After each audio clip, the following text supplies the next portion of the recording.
I keep getting calls from salespeople who are constantly trying to pitch me their products, which I honestly have no connection to. I really wonder, do people actually still listen to irrelevant sales pitches these days, or do they just tune out right away? Because I'm one of those people who hangs up pretty quickly. Does anyone even stay on the line, or do most people just ditch too?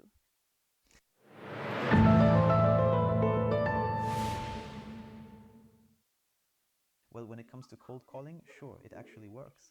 I mean, if I grab the phone and start reaching out to complete strangers, yeah, it can definitely pay off in the end. The question is how I do it.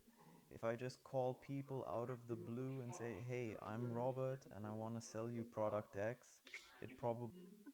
But if I try to introduce myself in a friendly way and maybe show a bit of interest in the customer first, if I ask a few questions about how the client is, will that work? Will it work if I show Okay. if I offer a product that can truly solve the customer's problem, they'll naturally be eager to resolve it. After all, nobody likes leaving issues just sitting there unresolved. It's not like customers say, I've got everything, I don't need anything.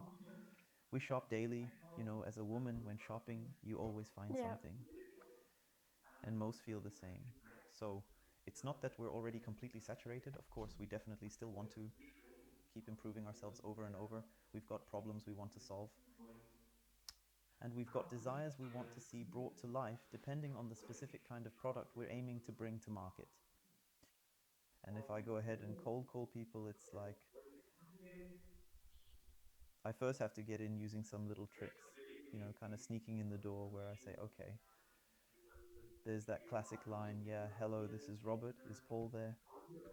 I don't even know Paul, but then the Mm-hmm. secretary thinks, okay, this must be a personal call. So I'll just put him through.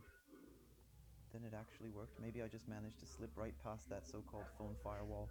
Okay. But the moment I end up speaking to some Paul Mueller I've never even met, he'll instantly catch on that this random caller is actually just pretending to be Robert. I've never met him at a bowling club, nor did we go to school together. Yeah, then he'll probably think, what's this all about? Mm-hmm. Personally, I really don't go for tricks like that. If I have to resort to a lie just to get in touch with my contact, how on earth am I supposed to handle the sales Yeah. conversation that comes after? And honestly, those kinds of calls really get on my nerves too. Like when people call me out of the blue, all excited and super pushy, saying, hi Robert, we've got this amazing new XYZ for you. It's absolutely fantastic, the best financial product ever. Well, sometimes I just get really annoyed and think to myself, hey, how do you even handle sales? And honestly, I can't believe this approach works. Mm-hmm. But when I call and first introduce myself, say who I'm with, and maybe even ask if we can get a meeting. Mm-hmm. It's not like when I call someone, they're just sitting there wondering, what should I do today? And waiting around for some random salesperson to call. Instead, we're all actually pretty busy most of the time, and nobody's just Yeah. waiting around for you to make that call. And that's exactly why it's always a smart and polite move to gently check whether they'd be open to scheduling a meeting. You can totally give it a try. Mm-hmm. When you go for it and in the very first call simply say, hey, I'm XYZ and I'd really love to set up a meeting with the managing director. It's about this and that particular topic. I've checked out every single website, I saw you offer this and that, and maybe you're facing these or those challenges. Would it be possible to set up a meeting with your managing director? Then it's a completely different, Yeah. more authentic way Mm-hmm. into the conversation, and the lady or gentleman on the phone might actually put me through to the boss to schedule a meeting, or even better, I'd get the appointment directly from your boss. Mm-hmm. Cold outreach works when done right, stay strategic, consistent, and focused on real connections for lasting results. If I start with lies, like pretending we know each other, it's over fast. Let's be real, lies have short legs. Mm-hmm. One slip, one inconsistency, and I'm done. The conversation dies immediately. That's why authenticity is key. Be warm, real, and human. People spot fakes in seconds, but they respect honesty. Even if they say no, they'll remember the integrity. Trust isn't built on scripts or Mm-hmm. tricks, it grows from truth and connection. Ditch the act, be yourself, and you're not just opening doors, you're building lasting relationships. That's the real power of outreach to that. Person you're talking to. That's actually the absolute key to Mm-hmm. success in sales. I mean, if you're a truly great salesperson, you don't even necessarily try to put your product in the spotlight. That's part of it. But fundamentally, it's about building a relationship with the customer. Without it, everything else crumbles. People can sense insincerity instantly, and even a small deception can leave a lasting negative impression. So, if we want real, lasting connections, we've got to lead with honesty and transparency. Because Yeah. that's and in sales, it's really all about being a likable and trustworthy partner for him. Then I've got a real chance to make something great out of it. Sure, I might even tell those kinds of lies once in a while, if I'm truly the kind of guy who can pull it off with a bit of humor and charm. When this Paul is on the phone and I say, "Awesome that I finally managed to get through to you. Looks like I've successfully bypassed your phone firewall. Please don't take it personally, but blah blah blah." And if I can pull that off, being funny in this case, and the customer gets it, then that's a win.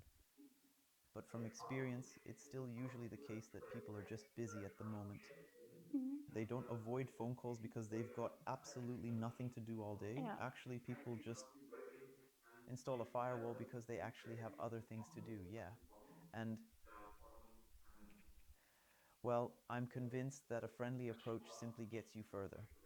With humorous openings, it's always tricky. Some people are super funny, take everything lightly, and no matter what you say, they'll laugh at everything. But then there are others who never laugh, and you just don't know who you're dealing with, right? So when you call now, and it turns out to be this kind of guy who just Yeah. doesn't appreciate that sort of thing, you're already off on the wrong foot. I go downstairs to laugh. It's tough to get anywhere with humor. Yeah. That's why I'd be very careful with such statements, at least in the beginning. All right, now a question for those who aren't quite brave enough. You know, those just starting out in sales who don't feel confident yet to just pick up the phone and say directly, "Okay, I'm going to actually give Max Miller a call right now and have a proper conversation with him."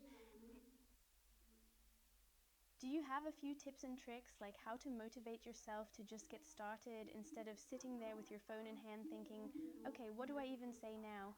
And then it starts over, say. Yeah, that's the same old issue again.